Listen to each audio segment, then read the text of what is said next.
gudoomiye ku-xigeenka gobolka Dolo iyo maamulka degmada Wardheer ayaa soo kormeeray wadada laamiga ah ee isku xidhaysa gobolada Dolo iyo Qorraxay.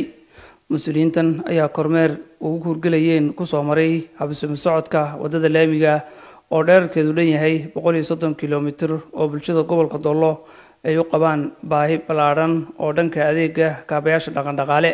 gudoomiye ku-xigeenka gobolka Dolo Marwe Khadiija Aadan iyo gudoomiyaha degmada Wardheer Mudane Cabdullaahi Deeq oo kormeer shaqo ku soo maray wadada laamiga ayaa sheegay inay joogteyn doonaan dabagalka wadada laamiga. Waxaan soo kormeernay wadada u dhaxaysa Qabri Dahar iyo Wardheer ee laamiga ee la dhisayo.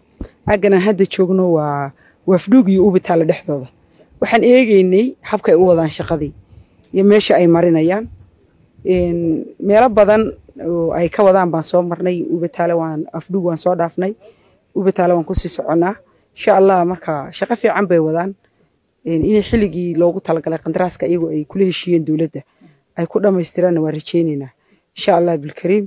laakiin iyagu hadda shaqada si fiican bay u wadaan. Saakay waxaan kormeer isugu jira heer gobol iyo heer degmo aan ku sameynaynaa habsami socodka mashaariicaha ka socda degmada Wardheer gaar ahaan mashruuca laamiga wadadan isku xiraysa Qabri Dahar iyo Wardheer.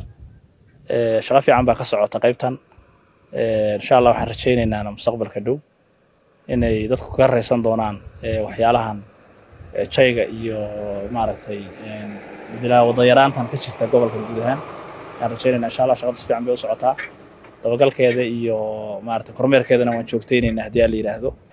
shirkadda gacanta ku haysa wadada laamiga ayaa sheegtay inay ku dhameynayso waqtigii loogu talagalay ee loo qabtay. xukuumadda dawladda deegaanka Soomaalida ayaa gobolka Dolo ka fulisay mashaariico horumarineed oo waaweyn sida laydhka 24 saac, isbitaalka iyo biyo gelinta magaalada